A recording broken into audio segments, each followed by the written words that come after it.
Well, good morning, my friends. I was waiting for our official bell ringer, but I don't see him. We're going to have to just ring the bells in our own heads this morning. Good morning. I am Reverend Curran LeBlanc. I am the minister of this church. Welcome to First Unitarian in New Bedford.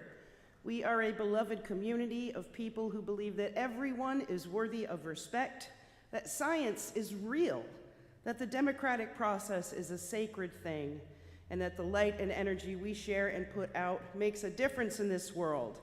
We are people of purpose here, and love is the doctrine of this church.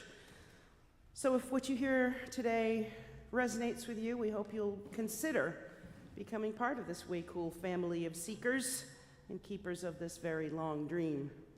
First Unitarian Church in New Bedford recognizes that the land that we inhabit and enjoy sits on the unceded land of the Wampanoag, the people of the First Light.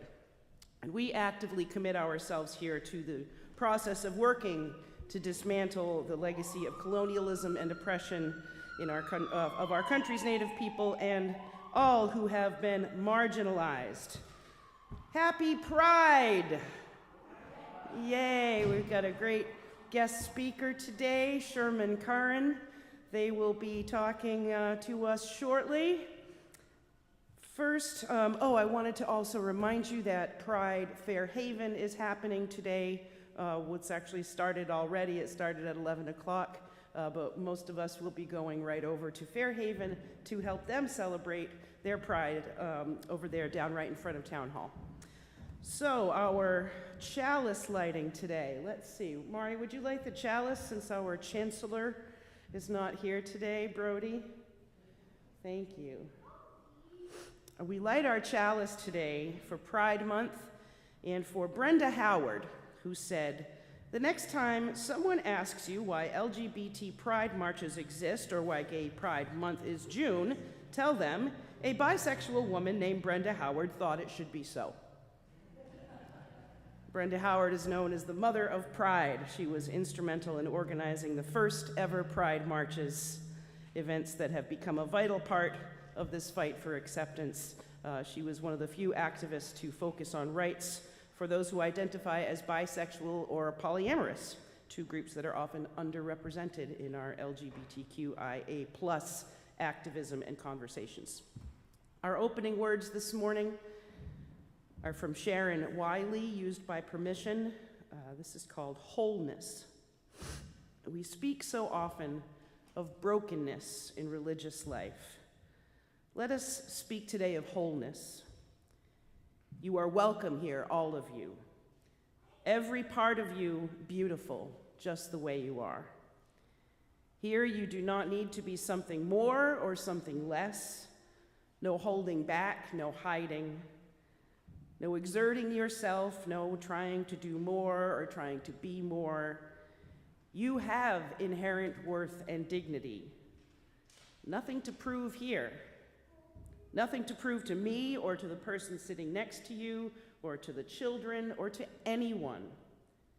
You don't have to try to be witty or more quiet or more outgoing. You are beautiful. Every part of you is beautiful just the way you are. You do not need to change anything about yourself to be welcome here. Your skin, your hair, your belly, your limbs, your face, all beautiful just the way they are.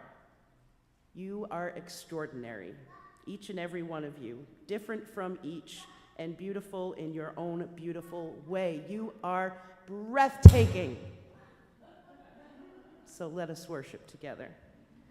Our opening hymn, so as I have explained, our music director goes on vacation in June, and I am not getting any better at playing the ukulele since my hands are falling apart. So if we could maybe just clap along, we're gonna sing number 361, 361. You are welcome to stand as you are willing and able. And hold on one second. I'm just gonna give you a beat or something.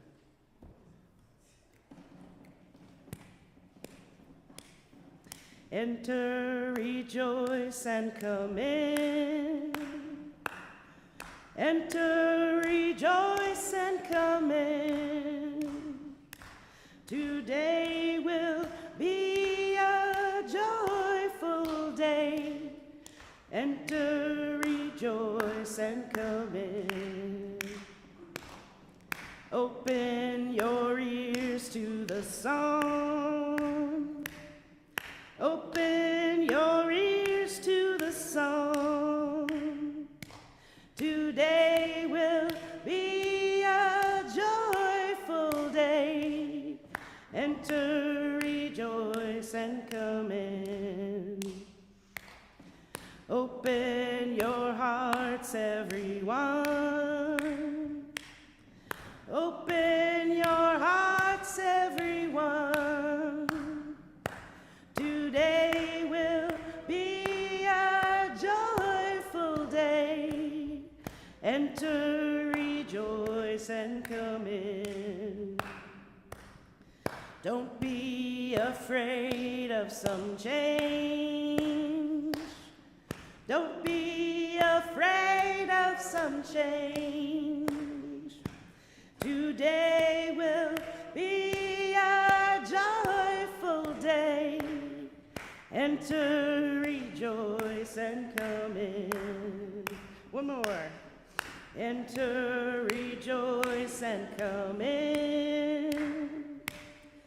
Enter, rejoice, and come in. Today will be a joyful day. Enter, rejoice, and come in. Not a bad job, people. All right, greet your neighbors this morning. Say hello.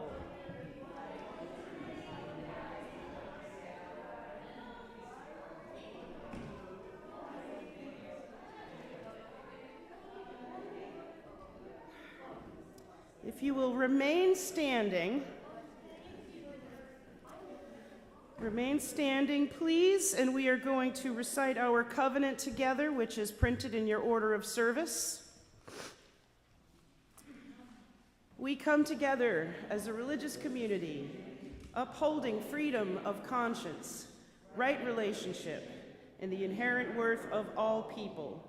We value our diversity and pledge to care for one another in the spirit of compassion, to speak and listen to each other with respect, and to promote justice and kindness in the world.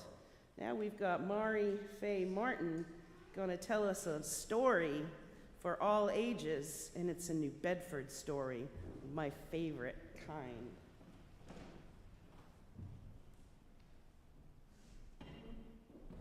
Good morning, everybody. I'm really excited to share this story with you. I stumbled upon it in a local shop recently, and I thought it was hilarious, so I hope you like it too. And Then Glenn by Margot Conroy Mason. Glenn is a herring gull with a bad reputation. Some call him a French fry thief. Others call him a noisy nuisance. Still others call him that seagull who pooped on my car. He lives in a city with a busy harbor. I've heard stories of Glenn stealing pickles from burgers, snatching pretzels from preschoolers, and squawking outside the library. After hearing a report of Glenn strutting into an art gallery, I decided to figure out what was really going on with this pesky gull. I first spotted Glenn hanging out in front of the bakery as a gentleman named Victor greets the morning customers. Aha! Glenn must be here to steal one of the bakery's famous chocolate croissants. And of course, this is the baker, which is like 2 blocks away. But the croissants are safe. Glenn simply winks at Victor, adjusts his wings, and strolls away as the customers wave goodbye. I follow Glenn down the cobblestone streets to the YMCA, where kids are playing outside in a sprinkler. Water is flying everywhere. Busted. Glenn is definitely here to snatch someone's snack. To my surprise, Glenn starts flying in and out of the sprinkler spray. The kids double over with laughter as they watch him cool off. Glenn now heads down to the harbor where people are shucking scallops. Sorry, that's a tongue twister. On a bright orange boat. Surely Glenn is here to swipe a scallop or poop on the deck of the boat. But he does not swipe. He does not poop. Instead, he flips and twirls through the air as the crew calls out a rowdy hello, greeting Glenn like an old friend. At this point, I feel confused. I thought Glenn was a nuisance, a pest, a no-good gull about town. But he doesn't seem like any of those things to me. I need to find out more. I chase after Glenn as he flies towards a group of people listening to a park ranger wearing a big round hat. The ranger is sharing the history of the city as home to the whaling industry, brave abolitionists, authors, inventors, and fishermen and women. Then Glenn swoops down, headed for the park ranger. And he lands gracefully right on top of the big round hat. The group loves Glenn's performance and gives him a round of applause as he perches proudly on the ranger. I have now traveled all over the city waiting for Glenn to do something to warrant a bad reputation, but all I've seen is a friendly fellow who loves where he lives. Glenn brings out smiles and curiosity in everyone he meets. He is as much a part of the city as I am. Or the customers at the bakery, the kids at the YMCA, the fishermen and women, the park ranger, and everyone else who calls this place their home. I take one last look at Glenn, now settled on a streetlight above my car. I smile sweetly and wave at him, happy to have made a new friend. And then Glenn poops on my car. The end.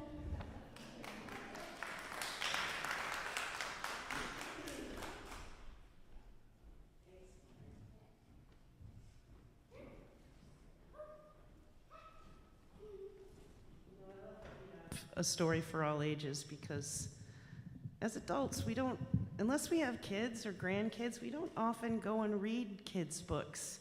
And some of them are so much fun. And I love Glenn. That's terrific. And that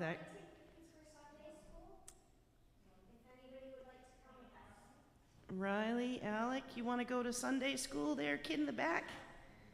Come on. It's way more fun than hanging out in here with us.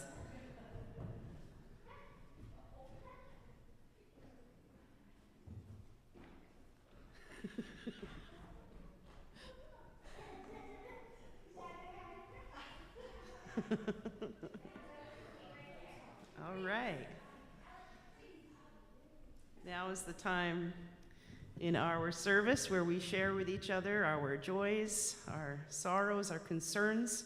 So if you have something you would like to share, please come on up, tell us your name, and share with us, and I will light the candle for you. I would like to start with, we have a visitor over there, Lisa, and she hasn't been here in a while, and she is a member of our church, and you haven't seen her, so that's Lisa, and I'm really glad that she's here, so I'm going to light a candle of happiness for that.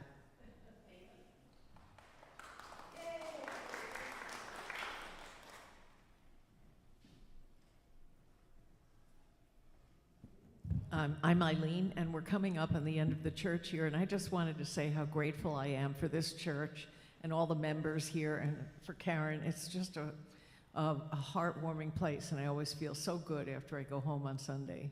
Yay!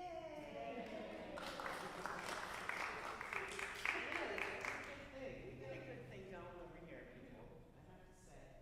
All right, come on, please.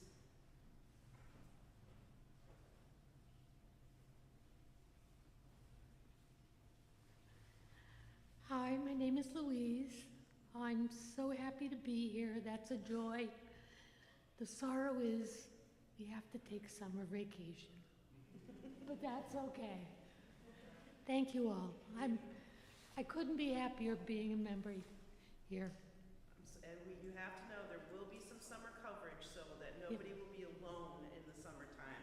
You can at least still come here, have coffee, and have conversation with and some fellowship with other UUs. Thank you all. Thank you.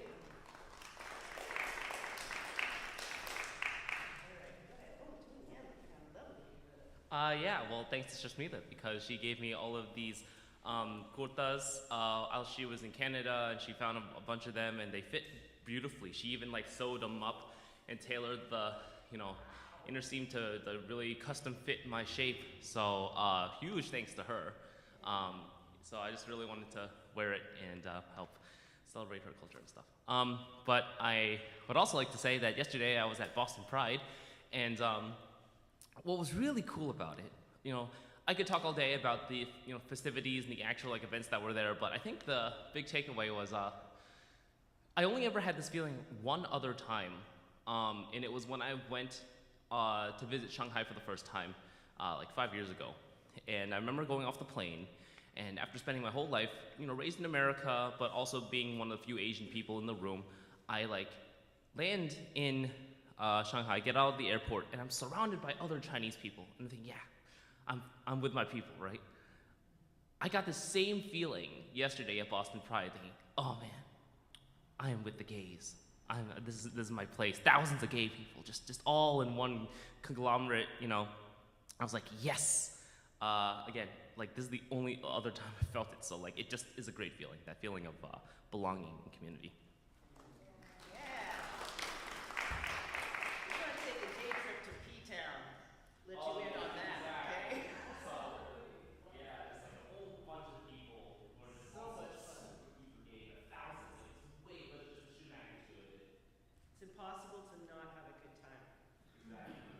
I'm Bethany, and the insurance just approved a new medication for my bipolar depression. So I have an appointment on June 14th to try that and see if that helps. I was also doing some reading in my medical library, and I found another class, an older class of medication. It was actually supposed to be pretty effective. So I might ask my providers about that to see if that may be a better option for me, which is nice because that means we have a whole class now versus one or two meds available. Awesome. Good. Hope that works out for you, Bethany. Thank you for sharing. I lit 2 final candles, as is our practice here, one for all the joys and the concerns we hold in our hearts today, and one for everyone out there that has yet to find a safe and loving and supportive environment like this to share with.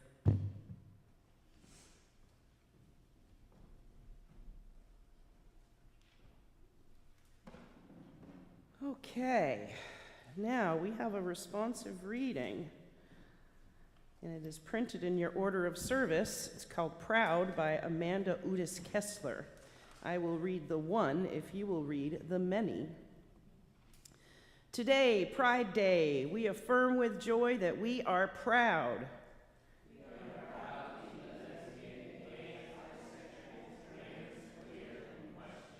We are proud to have survived and thrived, despite challenges to our dignity, well-being, and sometimes even our lives.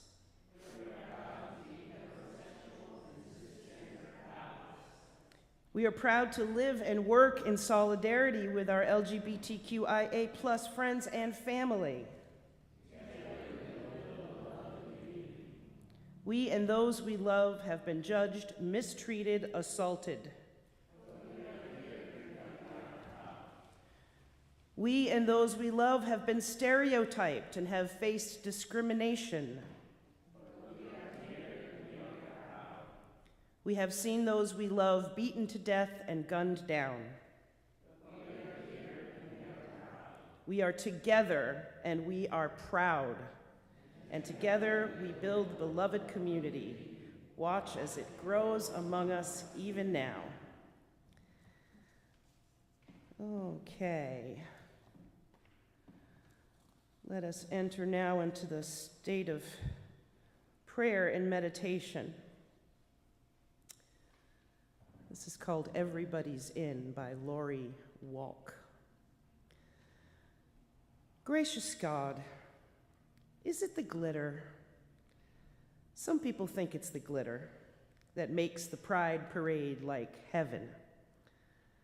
Pearly gates and streets of gold.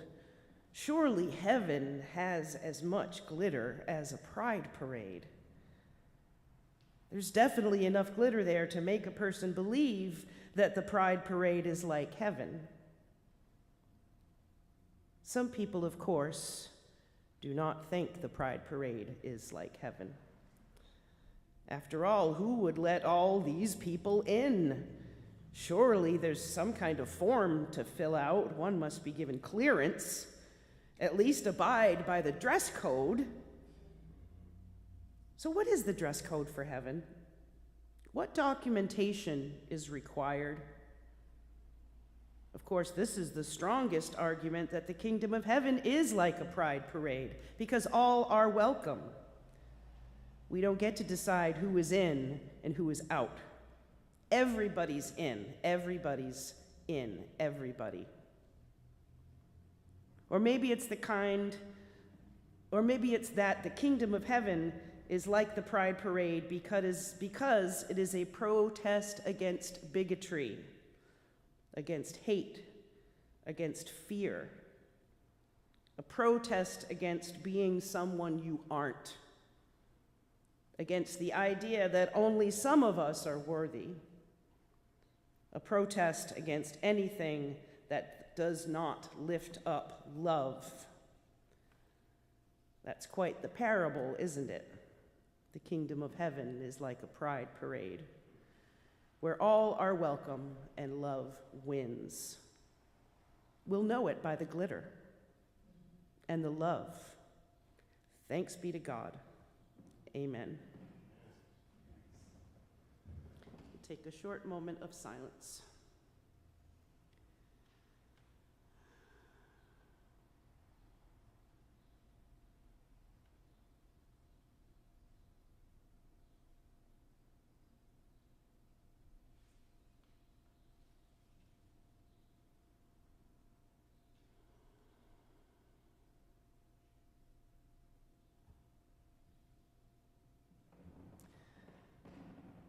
Our second reading this morning is from Louis Van Leer. It's called For Pride.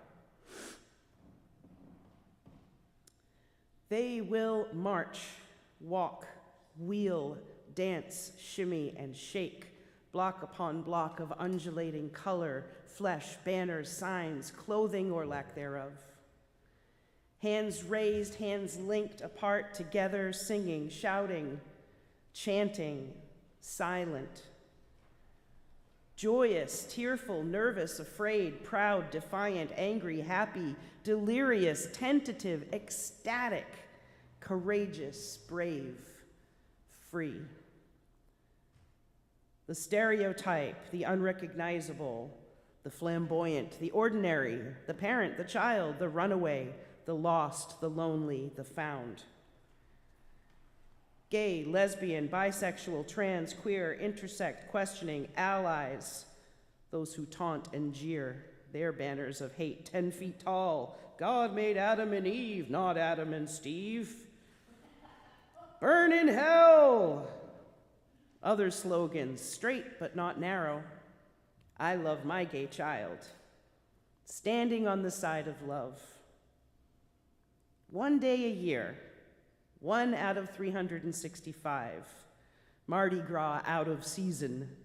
Festive, bacchanalian, tame, booths, food, shopping. Underneath there is a history. Resistance. It was the marginalized of the marginalized.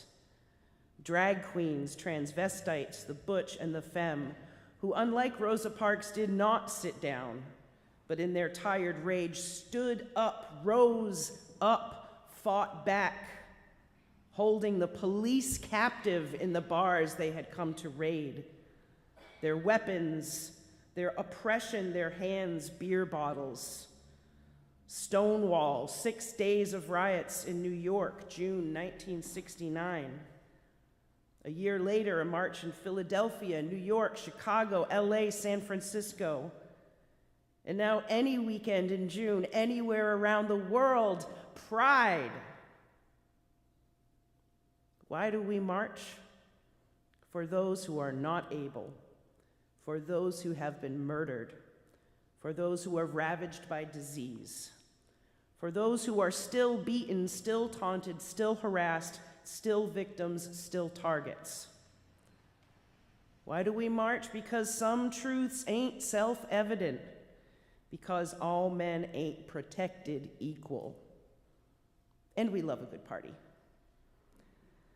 They will march, walk, wheel, dance, shimmy, and shake, block upon block of undulating color, flesh, banners, signs, clothing or lack thereof, hands raised, hands linked, apart, together, singing, shouting, chanting, silent, joyous, tearful, nervous, afraid, proud, defiant, angry, happy, delirious, tentative, ecstatic, courageous, brave, free.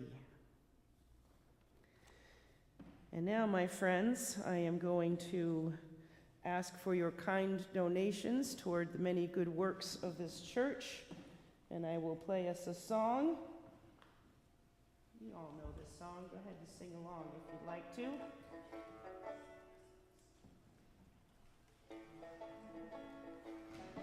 From the Muppet Show soundtrack.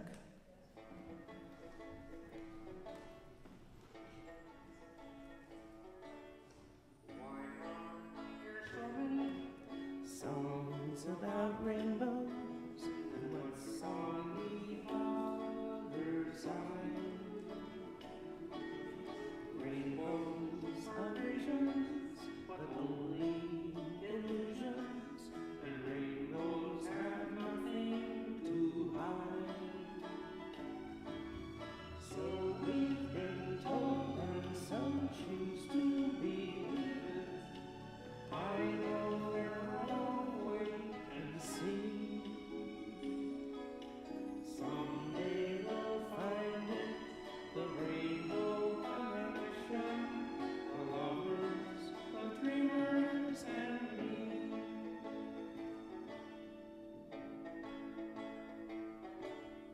Who said that every wish could be heard and answered when wished on the morning star? Somebody thought of that, and someone believed it. Look what it's done so far. What's so amazing that keeps us stargazing? What do we think we might see? Someday we'll find it, the rainbow connection, the lovers, the dreamers, and me. All of us under its spell, we know that it's probably magic. Have you been half asleep, and have you heard voices? I heard them calling my name. Is this the sweet sound that calls the young sailors? I just might be one and the same. I've heard it too many times to ignore it. It's something that I'm supposed to be. Someday we'll find it, the rainbow connection, the lovers, the dreamers, and me. La da da dee da da, la la la dee da.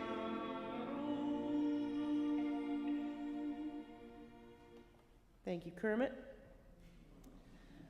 Our guest speaker today is Sherman Curran.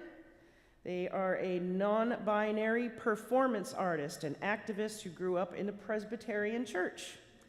They now produce nightlife events and have a different relationship with religion and God than they did growing up. I would hope we all do at this point, Sherman. And they're very happy to be here today. We're very happy to have you today. Come on up.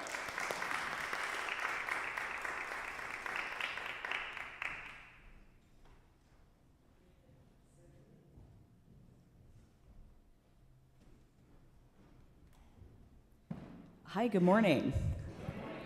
It's really nice to be here today. I love New Bedford. I have always found it to be a diverse and amazing community. I did New Bedford Pride last year, so I got to, if you were there, I was Macho Man, if that's helpful in putting a face to a name. I am a drag artist, drag king. You did such a nice job introducing me, but I wanted to say it myself just so I can explain the haircut. It's June and I have a lot of pride gigs outside and I don't want to style wigs all month. So this is the look we're going for this month. It's a good look, everyone should try it. So when I was in church, my favorite types of sermon were testimony. I love people, I love connecting with people, I love hearing about people, and I am a Libra, so I will be talking about myself for a lot of this. Culturally, I am Irish Catholic. I am 35 years old, so I have the unique experience of being a tween when the Boston Globe published their Searchlight article about abuses within the Catholic Church, and that resulted in my family looking for a different church. We didn't look that hard. We didn't, culturally Irish Catholic, you're not going to church all the time, but we did find the nearest church to our house that was not Catholic, and that was First Presbyterian Church. And I loved going to church growing up. I loved the songs, I loved the people. I have ADHD, so I'm kind of like a big metaphysical thinker, and they were very tolerant of me asking a lot of really weird questions and answering them. And so I was very fulfilled as a young person in that way. It did turn me into a smug, self-assured evangelical theater kid. And for some reason, I still gravitated towards queer kids, despite me being like a cis Christian woman myself. The theater helps with that. And I had never stepped foot in a Unitarian Universalist church, but I was very quick to, in my evangelism to queer people, I would be like, you should check out like UU churches. They take gay people. So I was doing y'all's work back then. On some level, at the time, I didn't trust my church when they said the Bible condemns queer people to an eternity of suffering. I also wanted people to experience the joy I felt, the feeling of spiritual epiphany and community connection within a church. I didn't think that queer people should be outside of that. The charge I took in high school was one of abstinence. I figured my queerness would be solved by whatever future husband God had in store for me. Presbyterians, nefariously Calvinist, and I never wore a seatbelt as a kid because I was like, if God wants me to die today, that's just what's going to happen. It's a really weird line of thinking. And so, yeah, I gave sermons at pro-abstinence rallies, which is very funny to my queer friends today. And that was all in the service of being a good person in the eyes of God, as well as being a good person in the eyes of the people I went to church with and was in community with. In a place where I first learned about and practiced unconditional love, the quiet truth did creep in over the years that the love of my community was entirely conditional. It was conditional upon thinking like them, worshiping, believing like them, acting like them, and in the process, denying my own self-evident truths. That brings us to college. YouTube had just come out, and I wasn't going to Bible study 2-3 times a week. I wasn't going to church. I was far away from home and my network and my community. And it started helping open myself up to a different way of thinking, to getting my metaphysical questions answered differently. I also, oh yeah, the kids are gone. I had no right to be giving speeches at abstinence rallies anymore in college, and I was experimenting with psychedelics at the time. And that is my other job, aside from drag, is like psychedelic-assisted therapy. We can talk about that later. But the fact that I experienced similar spiritual states that I had during church doing these things, it confirmed for me at the time that my version of Christianity was a farce. They told me I would only receive spiritual epiphany and deep love within the walls of the church, that they were the one and only path to divinity. Straying from the flock helped me come into myself as a queer non-binary person, but it was definitely a rough transition. I was so full of rage over being indoctrinated for that long into an ethos that covertly taught me to hate myself. Sorry, my phone is acting up and it's just scrolling wildly through my sermon. Okay.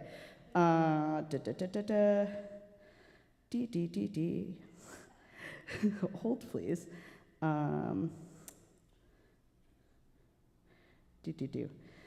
We were at the me hating myself. Yep. So I was full of rage over being indoctrinated for that long in an ethos that covertly taught me to hate myself, to deny myself. I was also very full of shame.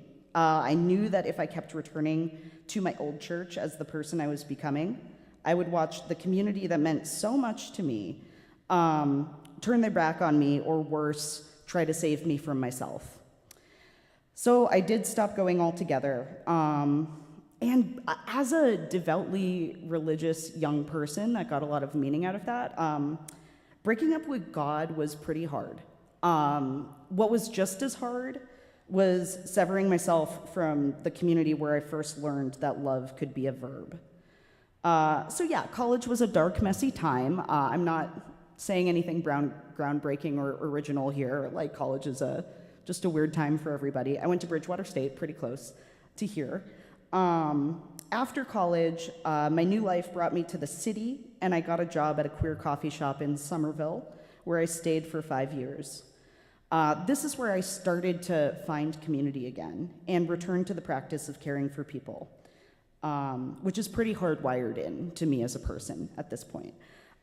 It seemed like every other Sunday there was a couch to move up a narrow set of stairs of a Somerville triple-decker, or somebody that needed a shoulder to cry on about their first queer breakup. And of course, the regular customers at the coffee shop were also a community that you would hold space for there. It was under the guise of sparkling customer service, but the connections were real, the care was real. None of us were especially in it for the capital, that good customer service promises.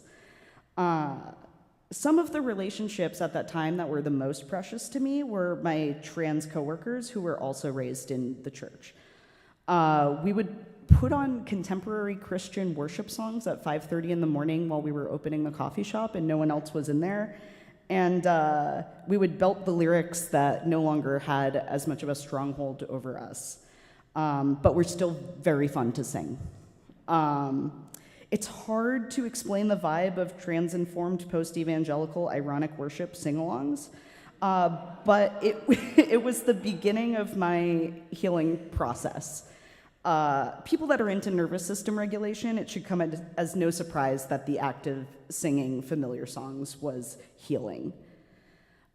So the cafe job became where I learned the lesson on how to find and cultivate community outside of the context of church and spirituality.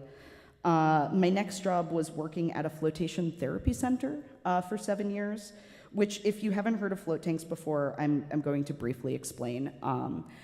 It is a big metal box with 11 inches of extremely salty water on it that you go into and float effortlessly on top of. It is dark, it is quiet. Most everybody, if you spend time in an environment like that for an hour or 90 minutes, you will tap into a theta brainwave state, which is like where your nervous system can start to regulate itself. It's good for pain relief, it's good for anxiety, it's good for all sorts of things. I was the person guiding clients through this experience, and I loved it. There was no dogma, there was no intellectualizing of like larger spiritual ideas. No one had to be a certain way before coming in. Me and the client needed no commonality in belief between us for me to provide them a service that had great potential for healing the spirit, the body, and the mind. And I myself, at that time, used the float tank about once a week. And I was in it to try and experiment with altered states that my body would naturally produce, to tap into lucid dreaming, astral projection, that sort of thing. Those are all possible in the float tank, I can just tell you from my lived experience. But in doing so, I did accidentally regulate my nervous system, like in a long-term way, probably for the first time in my entire life. I would get glimpses of it going to church and being in spiritual states growing up, but regular flotation therapy use really did it to me. It resulted in the dissolution of all the shame I was still carrying, of the trauma leaving my body, and giving me a life where I was truly at ease with myself and with other people and with spirit. This had a curious effect of me leaning into performance now that I'm not afraid of everything all the time. And queer nightlife has been a huge part of my life since then. The nights I throw, they do center queerness, but everyone is welcome. And it's just so healing and lovely to provide spaces where I'm not overthinking who's allowed to be there. You'll be pleased to know that when you create a space like that, or you might already know, that people take it as an invitation to step into their authentic selves, and it lends itself to authentic connection. Being in queer spaces has also inexorably tied me to activism. It is part of our history.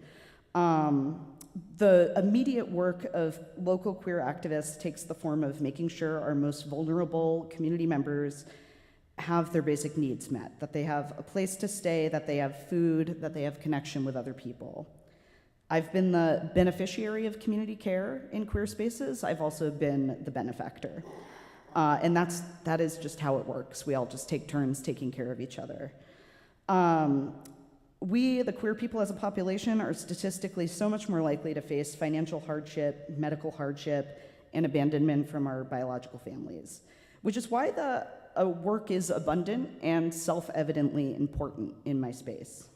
There's no kind of intellectual nuance around that. We all understand we need our basic needs met. In contrast to that, in my church growing up, we had some interest in actionable community steps, but they were all kind of rooted in superiority and conversion. Converting people to our version of Christianity by protesting gay pride in Boston, by going on mission trips to the global south to convert them to Christianity, which is kind of weird when you consider that we gave them Catholicism like during the colonization times. So it was just kind of icky. It was all very self-important as well as icky. And right now I'm glad to be doing the work that directly impacts the quality of people's lives instead of trying to change their lives to fit your idea of what life should be. And my big takeaway from being on both sides of the fence in that space is that it's so important to ask people what they need and to not assume that you know what's best for people. The queer community faces enough oppression to understand that our liberation is tied to the liberation of all people. The cause of queer community is nothing less than liberation for everyone. We're not free until all of us are free is an idiom that you might have heard before. This principle is a place in which I find spiritual purpose, and it is what I wanted out of a church and what I was looking for. So this last year, the landscape of the queer events I throw and my friends throw have changed. We start the night talking about Palestine. We help people transmute their grief into anger, or their grief and anger into action. Afterwards, we celebrate queer expression through performance. We regulate our bodies with singing and dancing. Maybe clubbing feels a little gauche when you live in a country that wants you dead and actively participates in the genocide in Palestine. But my life experience has taught me we can't do the work of abolishing oppressive systems unless we get a chance to regulate ourselves, heal ourselves, and be in community with one another. A very important part of this liberation work is asking what the Palestinians need and in not assuming. Right now, they want us to amplify their stories, to call for an immediate and permanent ceasefire, and to stop by any means necessary the abundant and constant bombing of the displaced population of Palestine. In seeing our humanity and liberation as one, and one worth fighting for, that's what they're asking. If you haven't made it to a protest or an encampment, I will tell you that the vibes are immaculate and the care and community is palpable, and it's historic. I think we're really seeing a lot of people come together in a church-type context, in a context of like love and care. Just last night, we had a pro-Palestinian drag show in Boston Common as a response to Boston Pride. And this is where I say, I'm so glad you had fun at Boston Pride. I'm gonna talk a little bit of crap. Because I know the feeling. I know how wonderful it is to like be surrounded by people that you feel affirm you and have an affinity with you. Boston Pride for the People has been an organization for 3 years, and it was a response to the community actively calling to divest from corporate interests and from police presence at Boston Pride. Unfortunately, Boston Pride for the People has gone around and has a lot of corporate sponsorship and has a very heavy police presence. And yesterday, the Boston police brutalized and arrested pro-Palestinian protesters at Boston Pride. The evidence of this has unsurprisingly been removed from mainstream media, and what you will see are happy, shining faces, which also existed and also are true. And also, like, I don't mean to take anyone's joy away. It's just kind of important to me to acknowledge that the police are hurting queer people in Boston. There was a counter, the drag show was called Pride is a Protest, not Pride was a Protest. And a lot of people dropped out of Boston Pride when they failed to divest from banks and defense systems that are supporting the genocide. And we threw our own party. And it was really, really nice. There were a lot of speakers. There was a lot of love.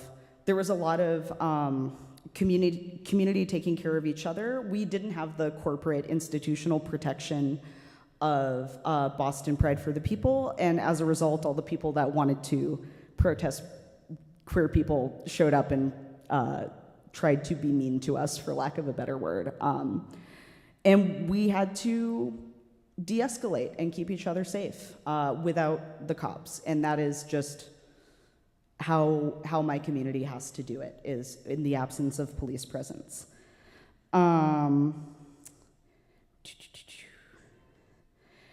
So yes, I guess the Boston Pride for the People forgot that the first Pride was a riot, a response to my community getting sick and fed up of police raids, police harassment, police violence.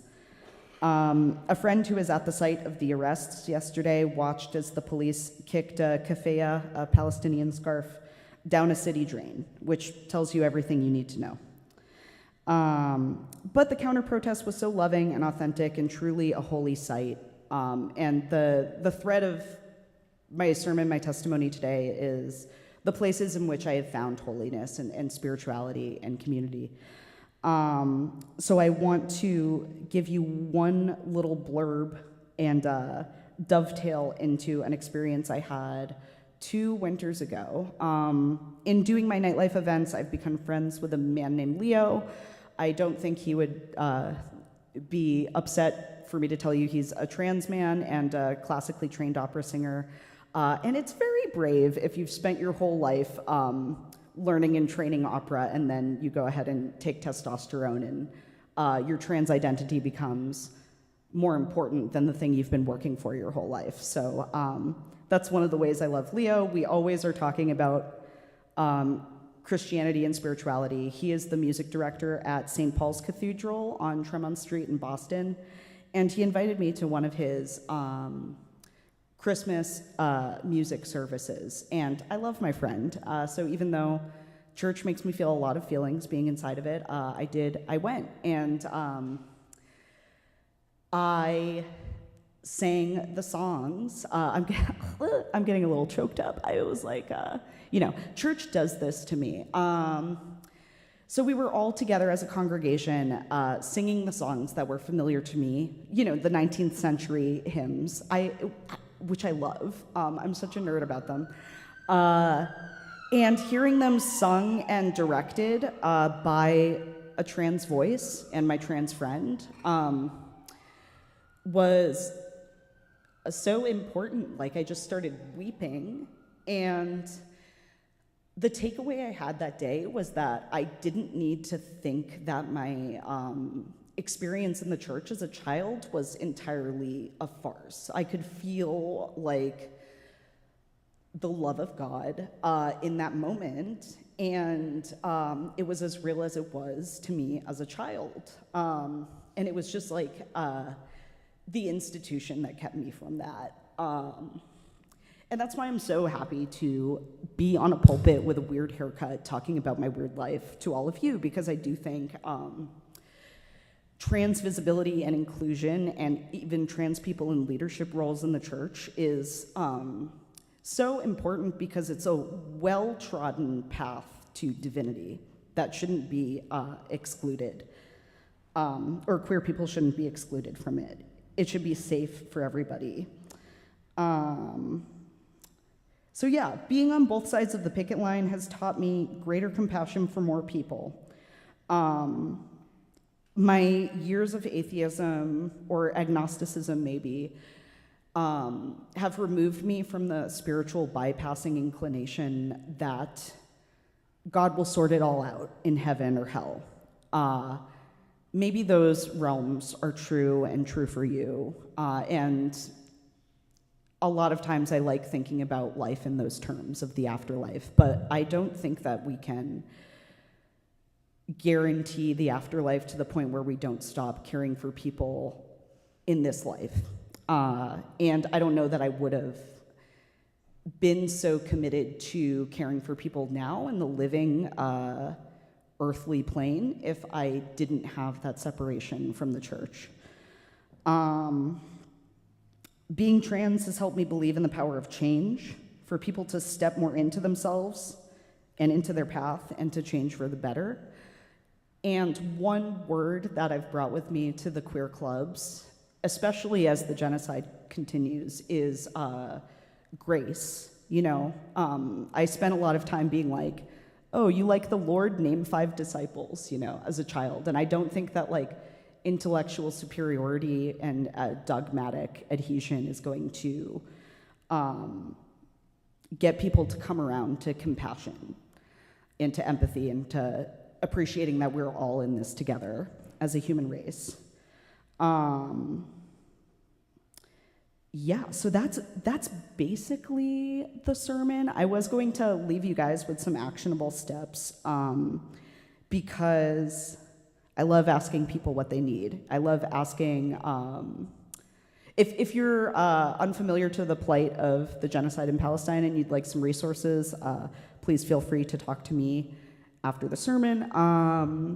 But Project Olive Branch is a great place to start. It is a way to give Palestinians money directly, and because institutions are not able to physically get into Palestine, giving them money directly to get their basic needs met, or assist in evacuating a very dire situation. Great place to start, and that's what we're prioritizing right now in my queer nightlife events. I also asked New Bedford what it wanted when I came down here, and there's just kind of a unique opportunity that I'd like to plug if I could. This is not, I don't live in New Bedford proper, so this is me amplifying a voice that is a local member of your community. So there is, first of all, I don't think that capitalism is going to bring us together and closer as a community. That's just me. There are a lot of signs in your favorite local businesses in New Bedford that say no bid in DNB. I don't know if anyone's familiar with bid. Oh, yes, Curran's nodding emphatically. Oh, perfect. Yeah, so I was told everyone's favorite places has the signs. And this is somebody that works at Calico right down the street. So if you need cute clothes, Jeffrey is there to take care of you.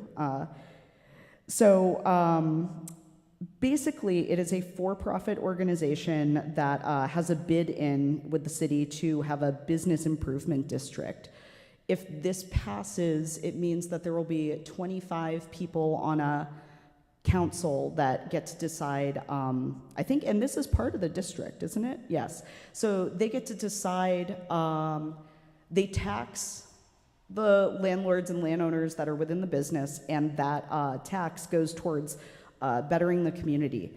The board of 25 members, if this bid passes, would get to decide what bettering the community means to them. And one of the things that I think is especially troubling that I saw when I was talking to my friend about this is that private police and private security details would be part of it.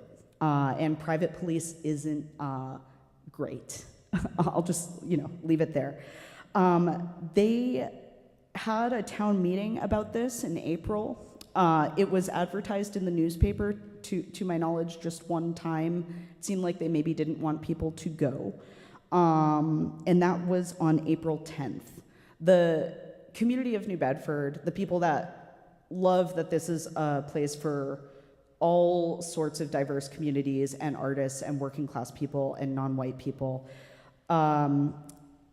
they went, and it's a public town hall meeting. You have 3 minutes to speak your piece. The meeting starts at 7.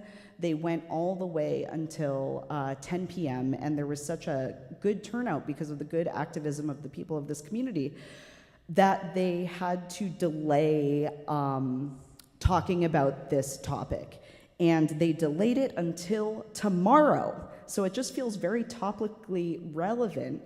And I'm not going to tell you what to think about it or what to believe about it, but if you're unsure, I would encourage you to go to the town meeting at 7 p.m. tomorrow at City Hall, or even attend the rally an hour before at 6 p.m. and ask people how they feel about it. And listen to what your community is saying that it needs, because that is the foundation for creating a space where we are all uplifted and welcome and are living our best lives, where our needs are being met. And it just kind of seems like the bid people are not listeners and are a for-profit corporation. So that's your little proselytizing for going to local town meetings. And that's me. That's Sherman. That's the sermon. I didn't really figure out a way to close it out in a real catchy marketing way. So I'll just leave the pulpit. Thank you all for being here and for listening. And free Palestine. Yeah.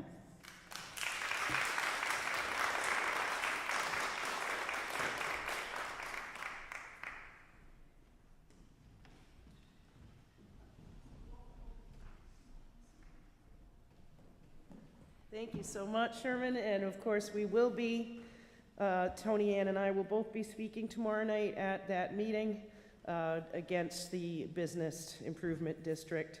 It seems just straight up shady. That's all I can say about it. Yeah, private security always worries the heck out of me. Okay, Tony Ann, you want to help us sing De Colores? Please stand if you are willing and able. We're going to sing hymn number 305. 305.